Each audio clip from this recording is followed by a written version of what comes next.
જય શ્રી કૃષ્ણ મિત્રો. આજે આપણે ભારતના સૌથી રહસ્યમય શહેર વિશે જાણીશું, ભગવાન શ્રીકૃષ્ણની દ્વારકા.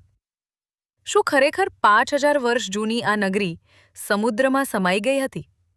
શું આજે પણ તેના અવશેષો સમુદ્રની નીચે છે? ચાલો જાણીએ ઇતિહાસ, પુરાણ અને પુરાતત્વીય શોધોના આધારે. કંસના વધ પછી મથુરા પર સતત હુમલાઓ થવા લાગ્યા. પોતાના પ્રજાજનોની સુરક્ષા માટે ભગવાન શ્રીકૃષ્ણે નવી રાજધાની સ્થાપવાનો નિર્ણય લીધો. કહેવાય છે કે વિશ્વકર્માએ સમુદ્રના કિનારે ભવ્ય દ્વારકા નગરીનું નિર્માણ કર્યું. વિશાળ મહેલો, પહોળા રસ્તાઓ, સુંદર બગીચાઓ અને સમૃદ્ધ બંદર ધરાવતી આ નગરી વેપાર અને સંસ્કૃતિનું કેન્દ્ર બની. દ્વારકા માત્ર રાજધાની નહોતી, પરંતુ ધર્મ, સંસ્કૃતિ અને સમૃદ્ધિનું પ્રતીક હતી. દેશ-વિદેશના વેપારીઓ અહીં આવતા. દરરોજ મંદિરોમાં પૂજા, ભજન અને ઉત્સવો યોજાતા.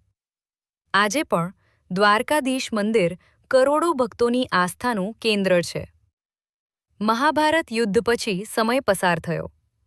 યાદવ વંશમાં આંતરિક વિવાદો વધ્યા અને અંતે તેમનો વિનાશ થયો. પછી ભગવાન શ્રીકૃષ્ણે પોતાના અવતારની લીલા પૂર્ણ કરી. પુરાણો મુજબ તેમના સ્વધામ ગમન પછી સમુદ્ર ધીમે ધીમે દ્વારકા નગરીને પોતાની અંદર સમાવી ગયો. સમુદ્રમાં થયેલા કેટલાક પુરાતત્વીય અભિયાનો દરમિયાન દ્વારકા નજીક પથ્થરના અવશેષો, દીવાલ જેવી રચનાઓ અને પ્રાચીન નંગરા મળ્યાના અહેવાલો આવ્યા છે. કેટલાક સંશોધકો માને છે કે આ પ્રાચીન બંદર નગરીના અવશેષ હોઈ શકે, જ્યારે અન્ય વૈજ્ઞાનિકો